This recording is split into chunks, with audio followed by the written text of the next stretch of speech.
Bonjour, les cambriolages en forte hausse, c'est le thème de l'émission d'aujourd'hui, mais avant toute chose, les titres du journal de 13h. Un journal qui reviendra sur l'accident de train à Godin et les nafteurs bien embêtés. La SNCB a dû mettre en place un système de bus pour satisfaire sa clientèle. Ouverture du procès d'assises dit de l'exorcisme à Bruxelles, dans le box des accusés, 6 personnes dont le mari de la victime, une jeune femme tuée lors d'une séance d'exorcisme. La Grèce sortira-t-elle de la zone euro? C'est la question qui anime le débat européen. Des analystes économiques parlent aujourd'hui de scénarios probables. Le petit monde du foot sans dessus-dessous. Georges Lekens quitte son poste d'entraîneur des Diables. Sa succession est aujourd'hui un grand point d'interrogation. Plus léger mais ô combien sympathique, votez pour moi, l'émission d'humour le matin sur Bel RTL. Cette émission a 5 ans, le Premier ministre était présent pour marquer l'événement. Enfin, la météo, temps sec et ensoleillé avant le retour de la pluie cette nuit. Les températures sont comprises entre 14 et 19 degrés. Les cambriolages, c'est donc le thème de notre émission. Aujourd'hui, ils sont en forte hausse et les autorités annoncent une possible année record. Près de 200 cambriolages par jour. Quelques chiffres pour bien comprendre. En 2011, la Belgique a connu 60 568 cambriolages, soit une hausse de 9,83%. Que faire pour endiguer cette hausse? Pourquoi connaissons-nous autant de cambriolages? Eh bien, pour répondre à toutes ces questions, sur ce plateau, 2 invités. Éric Derat, bonjour. Eddy Derat, pardon. Vous êtes directeur de la lutte contre la criminalité des biens à la police fédérale. Et à vos côtés, Frédéric Limbourg, bonjour. Bonjour. Vous êtes conseiller en prévention vol à la ville de Mons. Tout de suite, une première réaction. Que nous avons reçu sur le site rtlinfo.be. Existe-t-il des trucs et astuces pour éviter de se faire cambrioler? Je n'ai pas beaucoup d'argent pour acheter une alarme dans ma maison. Frédéric Limbourg, alors, c'est de la prévention. Des trucs et astuces tout simples pour éviter de se faire cambrioler. Alors des trucs simples, effectivement, il y en a beaucoup, dans le sens où j'entends parler d'un système d'alarme qui peut peut-être coûter cher, mais la sécurité commence d'abord par soi-même, c'est-à-dire qu'on doit être acteur de sa sécurité et savoir fermer une porte à clé, par exemple, quand on quitte sa maison, ne fût-ce que pour aller faire une course ou aller rechercher les enfants à l'école.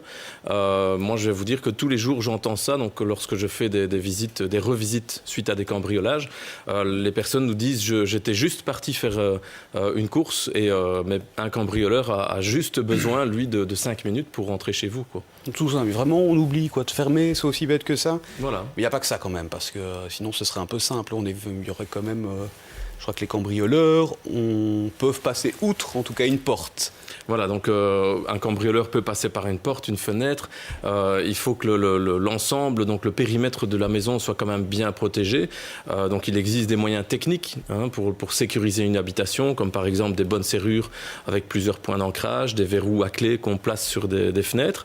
Mais encore faut-il être conscient que il faut s'en servir de ces moyens-là, un peu comme si on place un système d'alarme et qu'on ne le branche que 15 jours sur l'année quand on part en vacances. Est-ce que la seule méthode, c'est de transformer sa maison en une sorte de coffre-fort avec, vous dites, des serrures, avec un peu technique, une alarme? Est-ce qu'il y a moyen de faire ça, en fait? Oui, il y a moyen de faire ça. Maintenant, le tout, c'est de être sûr que ce qu'on fait au quotidien serve à se protéger. Donc, simuler une présence, par exemple, si vous devez quitter votre habitation un week-end. Et on simule une présence comment? Laisser une lumière allumée, par exemple, ou la télévision allumée le soir. On vend des petites prises avec des minuteries qui sont très simples à installer, à programmer. Et en fait, on essaie de faire croire que l'habitation est occupée, même s'il n'y a personne. Tiens, il y a une différence dans les maisons, dans les appartements? Vous remarquez une différence sur les cambriolages? Il y en a plus, moins? Comment... Enfin, il y a effectivement en 2011 plus de cambriolages par rapport à 2010. Ouais, tout à fait. Très forte augmentation. Disons, en général, ce type d'auteurs, disons, ils sont pas... qu'est-ce qu'ils cherchent, en fait? C'est des produits de consommation qu'on peut retrouver dans n'importe quelle habitation. De l'argent, des bijoux, des vêtements, du matériel informatique. Donc il n'y a pas tellement de différence entre, je dirais, le type d'habitation qui est fréquenté, façon de parler, par des auteurs. On reviendra en tout cas parce qu'on a une question justement sur les butins que recherchent les voleurs. Mais tiens, sur la prévention, on voit aussi l'influence des sites internet, Facebook, les réseaux sociaux dans lesquels on met des photos. On dit qu'on part en vacances. Faut faire attention à ça aussi. Frédéric Limbourg. Oui, tout à fait, dans le sens où on a tout un réseau d'amis, entre guillemets, qu'on ne connaît pas toujours très très bien. On accepte des connaissances d'autres amis et on communique parfois un peu trop, pas simplement quand on part en vacances, même ne fût-ce que dévoiler le fait que vous allez au restaurant ce soir ou au cinéma. Encore une fois, pour quelqu'un qui a des mauvaises intentions, ça peut donner des idées. Donc il faut juste être vigilant soi-même, mais aussi peut-être informer ses enfants du danger de trop parler sur ces sites de réseaux sociaux. Peut-être aussi avoir un contact social, mais plus avec ses voisins pour leur dire attention, on s'en va. Est-ce que vous pouvez regarder peut-être faire un petit tour une fois de temps en temps quand on part en vacances, par exemple, ce genre de choses? Oui, relever le courrier, par exemple, pour que la boîte aux lettres ne déborde pas. Baisser les volets le soir. C'est clair que si vous les baissez pendant 15 jours et qu'il n'y a personne qui vient les relever, c'est vraiment signer le fait que vous n'êtes pas là. Donc le voisin est vraiment un bon allié dans ce sens-là. Qu'il ait au moins votre numéro de GSM. En cas de problème, il peut réagir assez vite comme ça et vous prévenir. Beaucoup de bon sens, en fait. Tout à fait. On va tout de suite poursuivre avec un courriel de Jean de Namur. Le nombre de cambriolages me semble alarmant. En Belgique, la crise économique explique-t-elle cette recrudescence des vols? Eddie de Ratt, la crise économique comme cause de l'augmentation du nombre de cambriolages.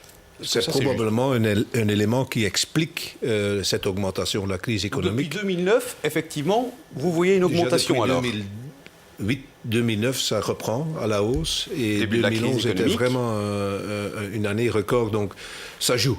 La crise économique, ça joue, mais je crois qu'il y a encore d'autres éléments. Quoi, par exemple? Nous sommes quand même confrontés à une affluence, je dirais, de groupes d'auteurs itinérants en provenance des pays de l'Est, qui sont de plus en plus présents sur le territoire, qui agissent souvent dans un cadre familial, avec engagement de mineurs, qui rend notre travail comme policier très difficile vis-à-vis du mineur, évidemment. C'est un deuxième élément qui joue. Plus d'auteurs potentiels présents sur notre territoire. Et un troisième élément, c'est quand même le prix de l'or. Je crois que ça influence quand même... Qui est une valeur refuge, fort convoité par le cambrioleur. On a entre autres, par exemple, constaté dans le domaine de vol de métaux que ça monte très fort à cause du prix du cuivre qui monte. Donc c'est certainement aussi un élément, la valeur de l'or, le prix. Ce sont en fait, à mon avis, trois éléments qui jouent. La crise économique, type d'auteur plus présent sur le territoire et un butin plus attrayant. Et vous parlez de bandes itinérantes. En gros, ce sont des familles, vous l'expliquez, qui partent d'un pays, qui viennent quelques semaines en Belgique ou en France ou ailleurs, et puis qui repartent? Il y a deux types d'auteurs itinérants. Il y en a qui se sédentarisent dans nos grandes villes en Belgique. Il y a un deuxième type d'auteurs itinérants qui se déplacent effectivement entre les différentes villes du pays et qui se déplacent aussi vers d'autres pays. La mobilité, ça c'est vraiment leur point fort et c'est aussi la raison pour laquelle c'est si difficile pour nous de les combattre parce qu'ils se déplacent tout le temps, ils changent de nom, donc je dirais très difficile à saisir. Et les liens que vous avez avec les autres pays justement pour tenter d'arrêter ces personnes alors? La coopération internationale est quelque chose qui est très important. Difficile encore ou ça fonctionne bien? Ça reste difficile, mais on progresse. Il nous faut du temps. Par exemple, le parquet fédéral s'est vraiment spécialisé dans ce domaine. Ils ont des accords de coopération avec certains pays, je dirais, sensibles, et ça permet d'échanger plus facilement des informations sur l'identité, sur leur processus criminel. Mais bon, il nous faut du temps pour, je dirais, intensifier cette coopération internationale, mais on avance, ça c'est certain. Avec ces voleurs qui viennent d'ailleurs, est-ce que ces cambriolages sont plus ou moins violents qu'avant? On dit cambriolage, c'est un vol sans que la personne soit sans doute chez elle, mais il y a aussi des homejacking qui se font, on entend... Oui, mais je ne crois pas qu'il faut bien distinguer, je dirais, le cambriolage, je dirais, classique, avec un auteur qui est en fait à la recherche du butin, de biens... bien direct, un de butin biens directs. rapide. Voilà, un butin indirect et qui n'est pas à la recherche de la confrontation. Il évite à tout prix la confrontation avec le citoyen, avec l'habitant. Ça, il veut éviter. Évidemment, à part ça, il y a des bandes spécialisées qui utilisent de la violence, mais ça, c'est vraiment, je dirais, minime par rapport... Que faire? Tiens, si on se retrouve nez à nez face à un cambrioleur? Frédéric Limbourg, peut-être? Déjà ne pas réagir dans la violence. Donc, essayez de... peut-être si vous entendez, par exemple, du bruit chez vous pendant la nuit, le premier réflexe, c'est certainement pas de descendre, voir ce qui se passe. C'est plutôt déjà allumer une lumière pour faire comprendre à votre cambrioleur que vous avez remarqué qu'il y avait quelque chose d'anormal. Et certainement téléphoner au 101 le plus vite possible. Hein. Et en tout cas, éviter toute confrontation. De toute façon, comme vous l'avez dit, le cambrioleur, lui, préfère faire ça en douce. Et dès qu'il sent qu'il est repéré, la plupart du temps, il va s'enfuir de lui-même. Donc une lumière, une présence, vérifier peut-être un peu et appeler les services de secours. Ça, c'est les conseils à donner. Oui, pas de résistance. Aucune résistance, parce qu'effectivement, ça peut avoir une aggravation et des conséquences bien plus graves alors. Absolument. Tout à fait. On va poursuivre avec une réaction que nous avons reçue sur le site rtlinfo.be. Que recherchent les voleurs? Quel bien faut-il mettre dans un coffre chez soi ou à la banque? Eddie de Ratt.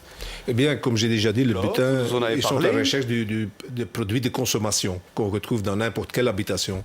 C'est pourquoi ils changent très facilement. S'ils n'ont pas de succès dans une habitation, ils changent d'une autre. Ils changent d'habitation. Plusieurs maisons comme ça, ils peuvent... Oui, il y a parfois des séries, comme on dit, des tentatives, jusqu'au moment qu'ils retrouvent le butin qu'il leur faut. Genre de choses. Mais alors, est-ce qu'il faut avoir un coffre chez soi? Ça, c'est une bonne idée, ça, ou pas? Je crois qu'on peut le recommander. Surtout, comme j'ai déjà dit, certaines habitations sont parfois des shopping centers pour ce type d'auteur. Donc, on a tout intérêt de cacher certains biens précieux, comme les bijoux, comme l'argent, même si on est victime d'un cambriolage, les dégâts sont au moins minimes ou inexistants. Donc, je crois que c'est certainement quelque chose à recommander, c'est de bien cacher vos biens précieux dans un coffre-fort, de préférence ancré dans un mur. Ça, c'est effectivement le cas, Frédéric Limbourg. Un coffre-fort que l'on cache, que l'on dissimule, qui soit dans un mur. Il y a quelques travaux à faire. Quoi. Donc effectivement, il y a beaucoup de types de coffres.